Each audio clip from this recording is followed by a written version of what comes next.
The grand winter jubilee had always been a spectacle fashioned to dazzle. Chandeliers strung like falling constellations, archways dressed in evergreen garlands, and polished marble floors reflecting every whisper of light. Yet on this particular night, beneath all the opulence and ceremony, the air seemed intent on sharpening itself into something colder, something capable of cutting even those born to crowns. The prince's daughter stepped into the ballroom with the quiet composure instilled in her since childhood, her breath held steady despite the nerves that fluttered beneath her satin bodice. Every eye turned toward her, as it always did, for she was a figure shaped by both reverence and expectation. But tonight, admiration was not what greeted her. Her betrothed stood across the ballroom in gleaming attire, speaking with a lady draped in rose silk. Their closeness was unmistakable, their laughter too intimate for propriety. The prince's daughter lifted her chin higher, attempting to hide the faint tremor in her breath. She had known a measure of indifference from him before, but she had never anticipated an outright dismissal, and certainly not in front of the highest tier of London society. Music swelled, elegant and bright, masking the murmurs rippling through the room. One of the older matrons leaned toward her companion, her voice a dagger disguised as amusement. It appears her charm dims rather sooner than expected. Another added with a thin smile, a crown cannot compel affection. How unfortunate for her. The words drifted toward the princess like drifting embers from a fire she wished she could escape. Still, she moved forward with practiced grace, reminding herself of her station, her training, her duty. But even those pillars could not prevent the sting when her betrothed glanced her way only long enough to offer a curt nod, nothing more. And then, before she could take the final steps toward him, he extended his hand not to her but to the lady in rose silk. The ballroom watched, breath held, as the other woman accepted with a blush of triumph. The couple swept into the dance, leaving the princess frozen under the glitter of 1,000 judging eyes. Shame pressed against her throat, burning, but she would not let it claim her so openly. She stepped back, steady yet wounded, and moved toward the terrace doors where moonlight pooled across the floor. The cold air met her like a slap when she stepped outside. Frost curled along the railing, and her breath rose in pale wisps. She leaned forward, gripping the stone edge, letting the night wind steal the heat of humiliation from her cheeks. Inside, the music soared again, but out here it was only a distant echo. She closed her eyes, concentrating on the quiet, until she sensed a presence behind her. "You hide your sorrow poorly," a low voice remarked. She drew in a startled breath and turned. The man who stood before her was unmistakable. Broad-shouldered, wrapped in a dark military cloak, with a sharpness to his posture that suggested he had not yet left the battlefield behind. He was the War Duke, a figure both feared and respected across the empire, a man whose victories were studied as much as his rumored ruthlessness. Though titled and wealthy, he belonged to no courtly circle, preferring the company of soldiers to that of nobles.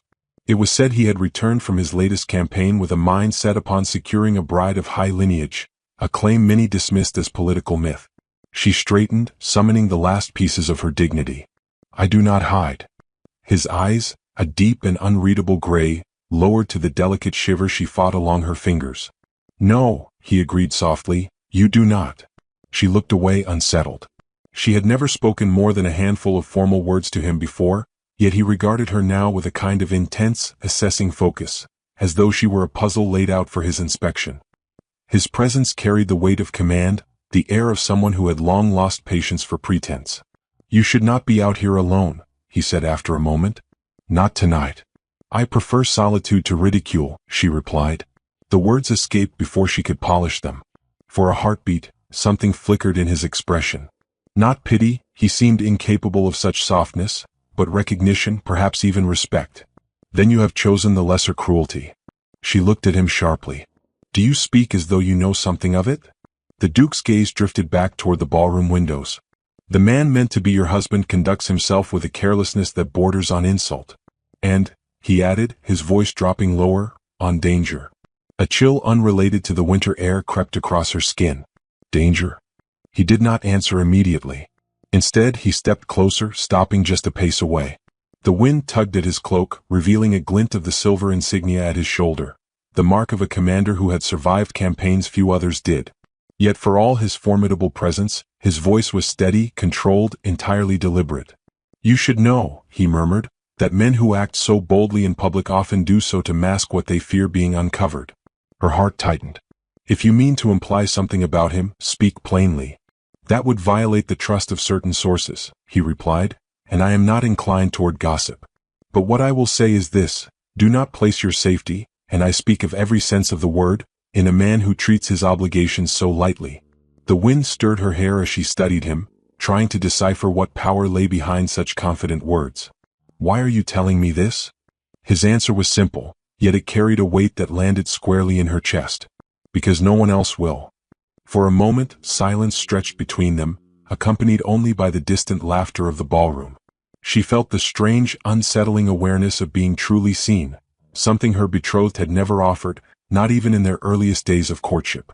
The Duke shifted slightly as though preparing to leave, but paused. His voice lowered to a tone that nearly brushed her skin. You would do well to watch him closely. There are truths buried beneath his charm that the court does not wish unearthed. Before she could ask another question, he stepped back into the glow of the ballroom, leaving her on the terrace with a mixture of alarm, curiosity, and a faint, unsteady spark she could not name. And as she turned toward the shadows, attempting to compose herself, she realized the night had changed. Her humiliation had been witnessed, not by the whispering crowd, but by a man who saw opportunity where others saw weakness. A man whose intentions, though hidden, already pressed against the fragile edges of her fate. The wind gathered around her again, sharp and cold, carrying with it a truth she could no longer escape. The War Duke had begun watching her, and nothing in her world would remain untouched. By morning, the scandal had already gathered its wings. London's breakfast salons hummed with the same singular tale, embroidered and exaggerated with every retelling. The War Duke had been seen on the terrace with the prince's daughter, speaking in tones too low and too intimate for coincidence. Servants whispered it while pouring tea, nobles exchanged knowing glances behind raised newspapers, and the matrons of society, ever hungry for a downfall, took delight in predicting the ruin of a young woman who had already endured public humiliation the night before. By the time she descended to the palace breakfast room, her composure polished and her posture regal, she could feel the weight of those whispers clinging to the air like damp mist. Her ladies-in-waiting offered curtsies that were polite but curious. She sensed their glances drifting between her and the unopened letters laid neatly beside her plate. With practiced restraint, she dismissed them, preferring solitude to the thinly veiled inquiries that would surely follow. Only once the door had closed did she allow her shoulders a single inch of release. 3 letters awaited her. 2 bore familiar seals, one from her father's secretary, the other from her betrothed. The third was different, sealed in black wax, bearing the unmistakable emblem of a raven poised in flight. Her breath tightened. It was the crest of the War Duke. She opened the letters from her father and fiancé first, knowing they would contain the expected pleasantries and excuses. The prince's secretary wrote of unfortunate misunderstandings, and urged her to uphold appearances for diplomatic reasons. Her fiancé's letter, painfully polite, made no mention of his behavior the previous night. Instead, he wrote of engagements he must attend and offered an apology so vague it bordered on mockery. She set both aside with a calm she did not feel. Her fingers hesitated over the final seal. She broke it with care. Inside, wrapped in velvet, lay a brooch fashioned from polished silver shaped like a raven's feather. It was exquisite, unmistakably expensive, and unmistakably intimate. The symbolism was clear, a token from a man whose house was built on war, whose emblem stood for vigilance, loyalty, and the shadow of danger. For a moment she stared at it, caught between alarm and something else, something that fluttered beneath her ribs like a secret she dared not name. Before she could fully gather her thoughts, a soft knock sounded. Her chamberlain entered, bowing with the same apologetic expression he wore whenever the world outside grew unruly. "There is unrest in the drawing room, Your Highness. Certain guests have arrived unannounced." She knew instantly what that meant. Scandal had come to her doorstep. When she stepped into the drawing room, the air was stiff with the sweetness of perfume and the bitterness of curiosity. Several noble women had gathered, as though by coincidence, though none would admit to arriving by rumor's call. They greeted her with smiles that never reached their eyes. "My dear," said Lady Pembroke, whose tongue was as sharp as her pearls were large, "you must tell us how you fared after last night's excitement." The princess answered with grace, offering no hint of the storm within her. "I fared well enough. I appreciate your concern." "Concern?" Lady Pembroke echoed lightly. "I would choose another word, perhaps fascination. Few young women find themselves rescued," she let the word linger, "by the War Duke." The other guests laughed softly, pretending politeness. The princess lifted her chin, refusing to let their barbs pierce. If you refer to our conversation on the terrace, it was nothing unusual. His Grace merely offered a word of counsel. Such generosity, another woman murmured, her smile thin. He must hold your welfare in the highest regard to express it with such emphasis. The princess responded with composure, though her pulse beat hard beneath her calm. You assigned significance where none was intended. It might have ended there, had the chamber doors not opened at that precise moment. The War Duke entered. Conversation died instantly, replaced by a tension that swallowed the room whole. He wore his usual military attire, dark, severe, authoritative. His gaze swept the room with the dispassionate precision of a commander assessing a field of uncertain allies. And then it found her. He bowed, offering exactly the degree of respect required by court decorum. Your Highness. Her heart collided with her ribs. Your Grace. Gasps quivered against gloved hands. Lady Pembroke's fan trembled with anticipation. Without waiting for permission, the Duke crossed the room. His presence, unyielding, unapologetic, seemed to darken the very air around them as though the space bowed to accommodate his authority. When he reached her, he extended a steady hand and placed the raven feather brooch upon her cloak in full view of every witness. A shock rippled through the room. The princess whispered sharply, "What are you doing?" "Offering a necessary correction," he answered quietly, though the words carried enough force to silence the entire gathering. "If people insist upon speaking of you, let them speak truthfully." She felt the weight of the brooch, beautiful, defiant, dangerous, against her chest. "You presume much." "I presume nothing," he replied, his expression unreadable. "But I do not tolerate falsehoods or insults directed at a lady who has suffered enough humiliation for one season." The ladies gasped again. One had the audacity to whisper, "He speaks as though she belongs to him." The Duchess of Marrow, a woman famed for her relentless pursuit of gossip, stepped forward with a brittle smile. "Your Grace, such a gesture, delivered so publicly, carries implications." He cut her off with a glance sharp enough to make her step back. "Implications do not concern me. Truth does." Her cheeks flushed with warmth, not from embarrassment, but from the startling realization that he had placed himself in the center of a scandal deliberately. For her. The ladies' whispers rose again, swirling into a frenzy. The princess steadied herself, aware that declining the brooch now would only deepen the disgrace. She forced calm into her voice. "Your Grace, I thank you for your concern. But you must understand, this is not the way to silence gossip." "No," he said. "But it is a beginning." His gaze held hers with an intensity that unsettled every certainty she possessed. Only when he bowed and withdrew did the room finally breathe again. The ladies' reactions were immediate and merciless. A token pinned personally, before witnesses. He must be intent on courting her. Or conquering her. What boldness, what impropriety. The princess stood unmoving, but her heart raced. Scandal had erupted exactly as he had anticipated, and he had walked willingly into the fire. That evening, when the palace quieted, a servant delivered a single folded slip of paper to her room. It bore no seal, no signature, yet she recognized the handwriting at once. "Your betrothed is not the man he pretends to be. There is more to uncover. When you choose to hear it, I will tell you." The message ended with a final line. "Do not fear the whispers. Fear the truths they seek to conceal." The candle flames wavered like uneasy sentinels as she stepped into the Duke's study, the heavy door falling shut behind her with a sound that felt almost ceremonial. The chamber smelled faintly of parchment, steel polish, and the lingering smoke of a fire that had burned for hours. Maps lined the walls, campaign routes inked in bold strokes, tactical notes scattered with a soldier's single-minded purpose. This was not a room built for polite conversation. It was the sanctum of a man who had spent years commanding armies, not entertaining noblewomen. He stood near the hearth, coat unbuttoned, gloves discarded upon the desk as though tossed down in irritation. The firelight carved sharp lines across his face, revealing a tension that startled her. For the first time he did not appear entirely unshakable.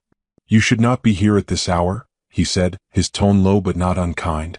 "The palace will twist your visit into whatever suits its appetite." "They are already twisting everything they can," she replied. Her voice held steady though her pulse raced. "Your note left me no peace. If you possess knowledge that concerns my future, you will speak it plainly to me and at once."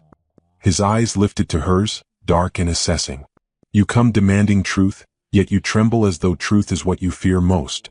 She straightened with quiet pride. "I fear deception, not truth." He stepped closer, slow, deliberate. Then you have come to the correct room. They faced one another, the crackling fire behind him casting shadows that rose and fell like restless ghosts. She kept her hands clasped at her waist to steady them, but nothing could steady the emotions storming through her chest. Tell me, she said. Tell me what you know of the man I am meant to marry. He did not rush his answer. He crossed to his desk, opening a drawer with a precision born from habit. When he returned, he held several folded documents, dark-edged, well-worn from handling. He offered them to her without flourish. She unfolded the first page. It was a letter, not from her fiancé but about him.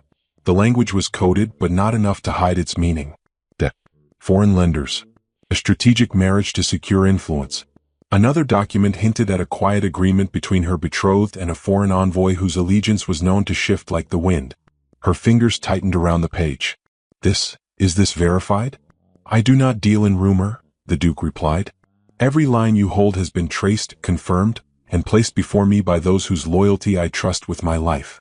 Her voice dropped to a whisper, brittle with realization. So he intends to use my status. He intends to use your name, the Duke corrected. To shield his dealings. To secure his ambitions. You would be the ornament that grants legitimacy to a man who lacks honor. The room blurred for a moment. She steadied herself against the edge of the desk. My father cannot possibly know. He does not, the Duke confirmed. And even if the truth reached him, he might dismiss it for the sake of political calm. She looked up sharply. Then why tell me? What do you gain by placing yourself in such danger? For the first time, something unguarded flickered across his expression, a momentary reveal of the man behind the armor. He stepped forward, halting only when he stood close enough that she could feel the warmth of the fire reflected in his presence. What I gain, he said quietly, is the assurance that you will not be sacrificed to a man unworthy of your dignity. Her breath caught in her throat. His proximity made the room feel smaller, the air heavier. She felt suddenly, painfully aware of the brooch he had pinned to her cloak the day before, a symbol that now felt far more significant than she had allowed herself to admit. You speak, she said softly, as though my welfare concerns you personally. It does. The words hung between them, steady and unmistakable. You have known me only in passing, she whispered. Why should I matter to you? He exhaled slowly as though debating what to reveal. There are those who command admiration by birthright, he said.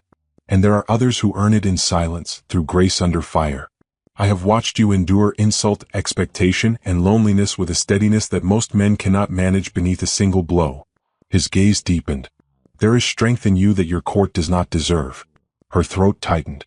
No one, not her family, not her betrothed, not any polished noble, had ever recognized the silent battles she fought each day. But he had. And he spoke of them as though he had witnessed every unseen wound. She stepped back, overwhelmed, not with fear but with the danger of believing him. This is not wise, she murmured. You assume too much. No, he said. I assume nothing. But I cannot remain idle while your future hangs in the balance. She swallowed hard. You accuse him of dishonor, yet what do you want from me? What is your intention? Silence fell, charged, intimate, heavy with meaning.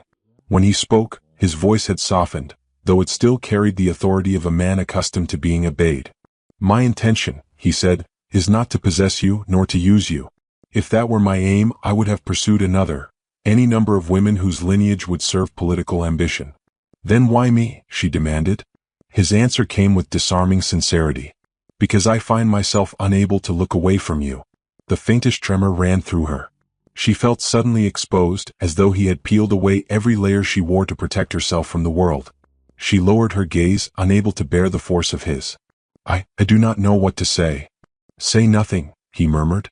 There is no demand in my words. Only truth. Still, confusion and longing tangled within her, leaving her breath uneven. If you speak truth, she whispered, then tell me one more thing. Anything. She lifted her eyes to his. If I were not a princess, if there were no politics, no expectations, would you still stand here offering such counsel? His answer came instantly, without the faintest hesitation. Yes. The simplicity of it struck her more deeply than any elaborate vow could have. A warmth bloomed in her chest, fragile yet undeniable.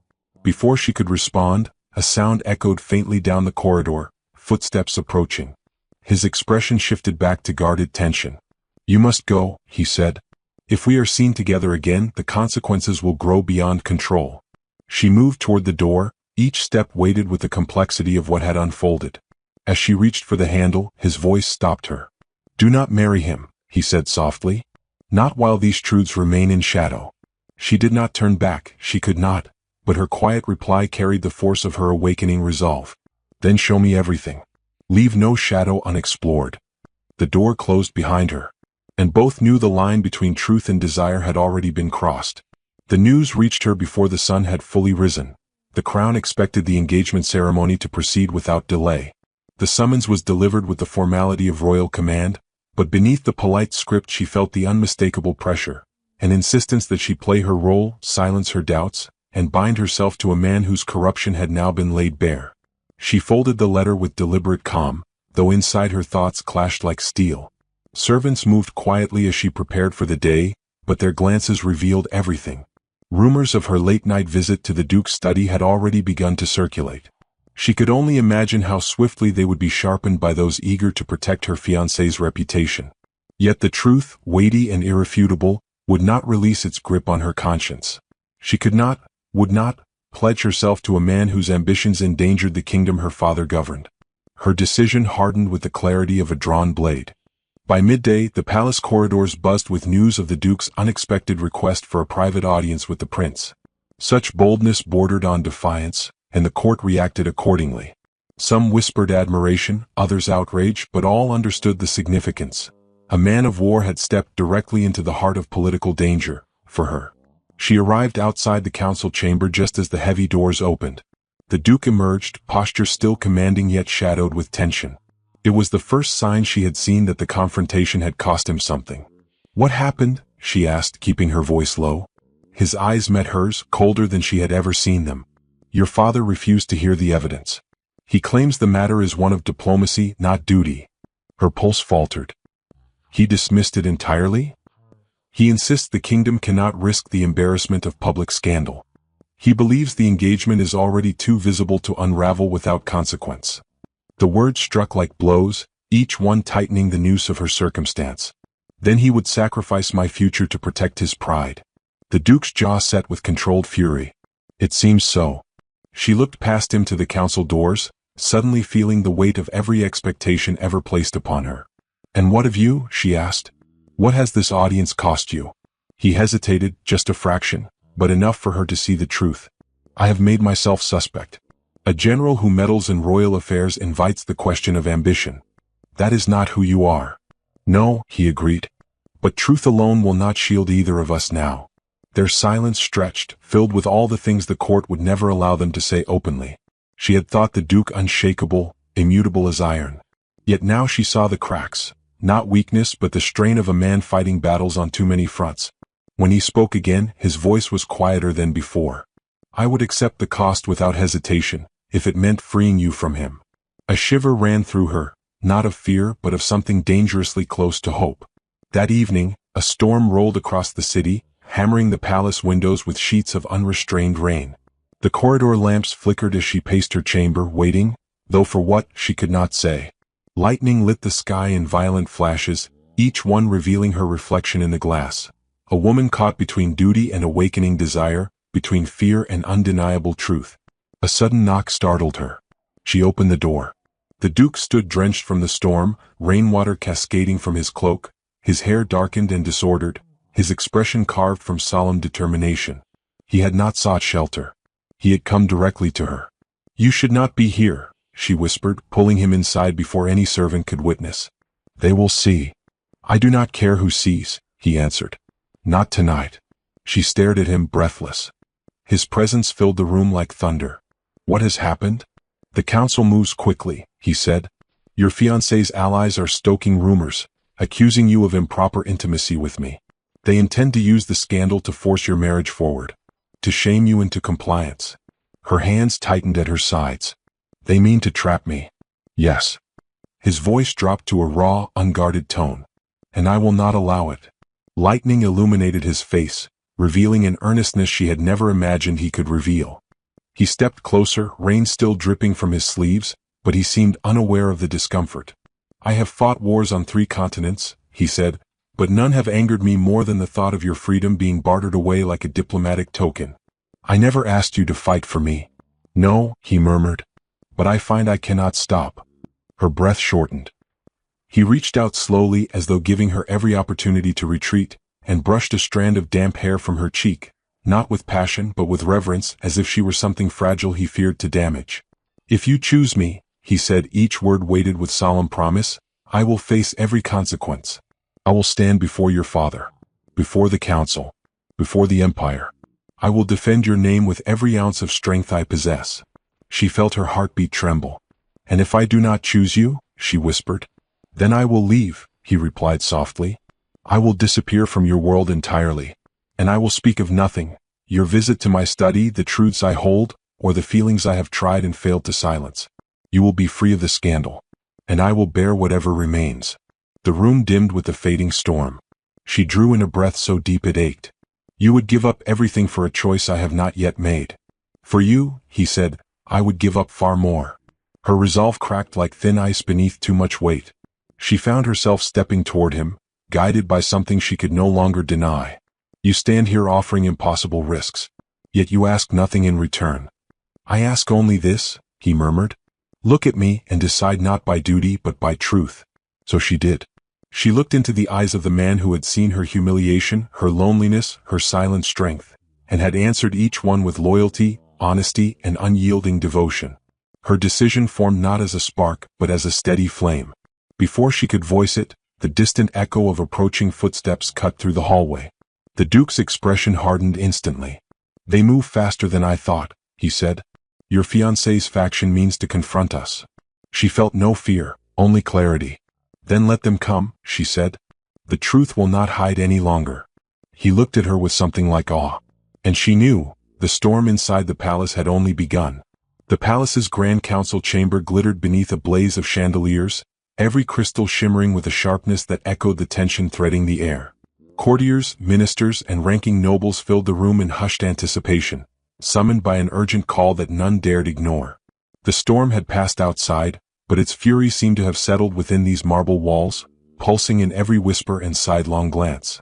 At the far end of the chamber, the prince sat upon the raised dais, expression carved from stone.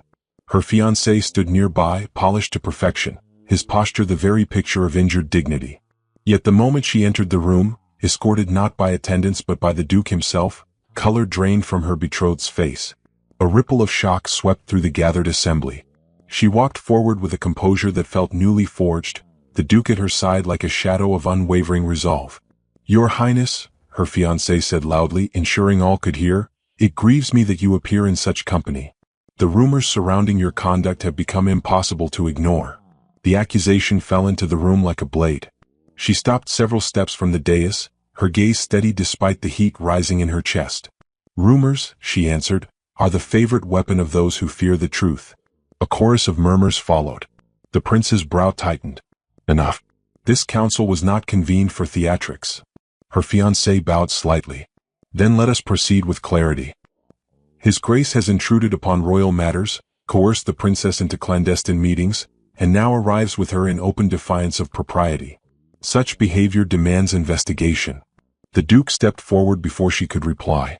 His voice, though soft, resonated like iron striking iron. If you seek an investigation, begin with yourself. Gasps echoed. The fiancé's mask cracked.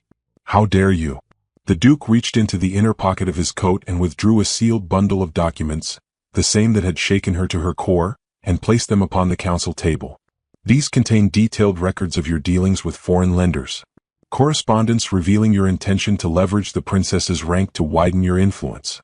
Agreements made in secret, without sanction, and paid for with promises you have no right to make. The fiancé's composure faltered visibly. Forged lies. This is an attack upon the crown's designated alliance. The Duke's expression did not shift. Everything in these documents has been verified through military intelligence. Should the council require further proof, I will provide sworn testimony from men whose loyalty is beyond reproach. Her father looked sharply at the papers, then at her betrothed. Is there truth in this? The fiancé hesitated one breath too long. The chamber acknowledged it in a collective, startled silence. The princess stepped forward. Father, These matters concern not only the kingdom but my own future. And I will not stand silent while my name is used to disguise deceit." Her voice steadied, gaining strength with each word. "The Duke told me the truth when no one else would. Not for advantage nor ambition, but because he refused to let dishonor pursue me unchecked." Her fiancé's eyes narrowed with desperation. "You think to defend him? He manipulates you for his own gain." The Duke turned his gaze upon him, calm, relentless. "If ambition were my motive, I would have taken the path paved for me, quietly, discreetly, without challenge. Yet I stand here risking my title and my command because I will not barter a woman's freedom for political comfort." The chamber seemed to shrink, drawn taut by the force of their conflict. Her fiancé thrust a shaking finger toward her. "You are blinded by sentiment. He means to claim you." She did not flinch. "No, he means to protect me. You only ever meant to possess." With those words, something inside her settled completely. She stepped past her fiancé, placing herself openly beside the Duke. The gesture alone sent shockwaves across the room. The prince rose abruptly. "This defiance is unacceptable." "Then allow me to speak with complete obedience," she said, turning to face the room. Her hands did not tremble, her voice did not falter. "I do not consent to this marriage. Not now, not ever. If protecting the kingdom requires sacrifice, let it be mine, not my integrity." Her fiancé broke, lunging toward the documents in a frenzy. "Those papers were never meant to surface. This is treasonous. This is—" "Enough," the prince commanded, and guards swiftly intervened, dragging the disgraced man backward as he protested with crumbling desperation. "This council will review the evidence in full," the prince announced grimly. "The engagement is suspended pending judgment." Suspended. Not dissolved. Not yet. The chamber buzzed, but all she heard was her own heartbeat. The Duke took a single step nearer, not touching her, not speaking, but standing close enough that she felt his presence anchoring her. Then, when the murmurs finally died, he broke the silence. "If her hand remains unclaimed," he said, addressing the prince with measured reverence, "I humbly request permission to offer mine." The chamber froze. Her breath caught. Never had a declaration been delivered with such control, such restraint, yet such unmistakable devotion. The prince stared at him long and hard. "You risk much." "I risk nothing compared to what she has endured," the Duke replied. A long pause followed, a silence so profound the room seemed to hold its breath. At last the prince spoke. "When the council reaches its judgment, your request will be considered." It was not a blessing, not a refusal, but it cracked open the future. The council dismissed, nobles drifting away in stunned waves. When the chamber finally emptied, she and the Duke remained. Neither spoke at first. It was enough simply to stand there, away from the noise, the whispers, the clamor of what they had upended. When she finally turned to him, her voice was soft. "You placed your entire life in jeopardy." His answer was equally quiet. "I did not hesitate." She stepped closer. "Why?" He exhaled, the steel in him giving way to something rawer. "Because somewhere between watching you endure their cruelty and hearing you speak the truth no one else dared name, I lost the ability to stand aside." Her heart tightened. "And now?" "Now," he said, "I stand with you. Whatever comes." The chandeliers dimmed as candles burned low. In the hush that followed, she extended her hand, not in formality but in quiet, deliberate invitation. He took it with the solemnity of a vow. Not a kiss, not an embrace, nothing that would tarnish the fragile future awaiting judgment. But their joined hands held the promise of something neither crown nor scandal could wholly extinguish. Outside, the storm clouds parted, revealing a pale, trembling moon. Inside, beneath the last flickering light, two lives, battered by shame, courage, and impossible truths, aligned with fragile but undeniable hope. And though the road ahead remained uncertain, its first step had been chosen freely.